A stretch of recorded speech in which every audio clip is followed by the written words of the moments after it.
What's up with the YouTube? This your boy CJ. I'm back with another video. So I'm working on a Dodge Dakota, man, and this customer been having a no crank, no start situation, and so what I did was I diagnosed it. I went through all the fuses, I went through all the relays, all of them was good. Um, I checked the alternator, I checked the starter, all that was good. I checked the battery. Battery was bad, but then once I got the battery good, that still wasn't an issue. So when he brought it to me, he had somebody do the ignition key cylinder.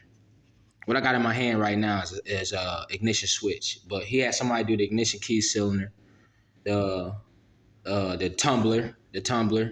So around that tumbler, it's called a skim, and what that skim do is it recognizes the key and let the computer know, what I'm saying, to start the car.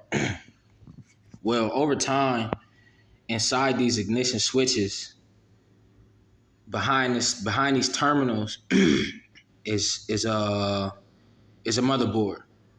And what happens is those inside of that, it burns out eventually. Well, this vehicle got 268,000 miles on it. So with that being said, I was able to say, okay, let me try and see what the ignition switch, because the ignition switch, what that do is when you go and turn that key, the ignition switch closes and sends power to the starter and all the other electrical components that deals with running the car. Well, if this is faulty inside here, this motherboard, if it's bad, it won't get no signal at all. You won't get no crank, you won't get no start, you won't get no fuel to the fuel injectors. It won't do anything. You just go in there and turn that key and you won't get nothing. You'll get lights and stuff on the dash. He didn't have no security lights popping on or nothing like that. So we also called a locksmith out when we put that new ignition key cylinder in there because the old key wasn't matching up. So he had a locksmith come out and put remote the key for the ignition, and it turns and everything. Don't no security light come on, nothing. It's just when I go and put that key in, I'm not getting no crank at all. No start, no nothing. No signal to the starter, nothing. So I discovered, I got my flash. Let me turn my flash off. I discovered inside of here, inside where the key goes in, it's a pin that goes and stick all the way down there. Well, you probably can't really see my camera. I ain't got no iPhone, but excuse that. But you can see in there, I'm gonna tell y'all, it's very worn out. So when he go and turn that key, not only is it slipping inside of here, but I also thought that the motherboard in here was gone. Like I said, the vehicle got 268,000 miles. I'm a firm believer of whatever works together, you replace them together, because that'll save you a big headache. So I made him change the ignition key cylinder, the ignition switch, and what else was that? A fuse, and that fuse was the fuel pump fuse. But that still didn't do nothing. I mean, the fuel pump fuse wasn't a big problem. I just changed it anyway, just because I felt like the contacts looked old and whatever. But long story short, if your vehicle not cranking, no start, no signal to the starter, and you replace everything you could think of, it just might be your ignition switch, man.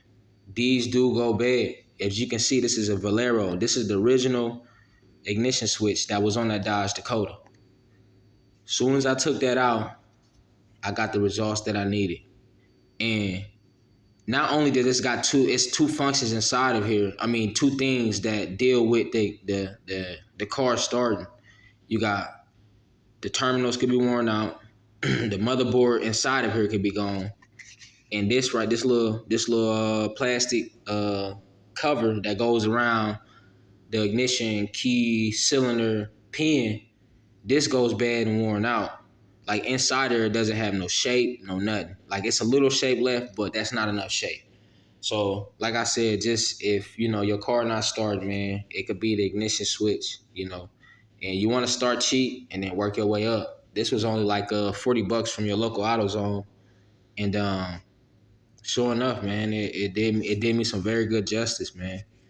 And it's just a help out video, you know. Like I said, I knew I wasn't getting no signal to the starter. I checked all my grounds. I almost thought the computer was messed up. I'm like, well, you know, what's going on with the computer? And you know, the computer also can make the car do that too, you know.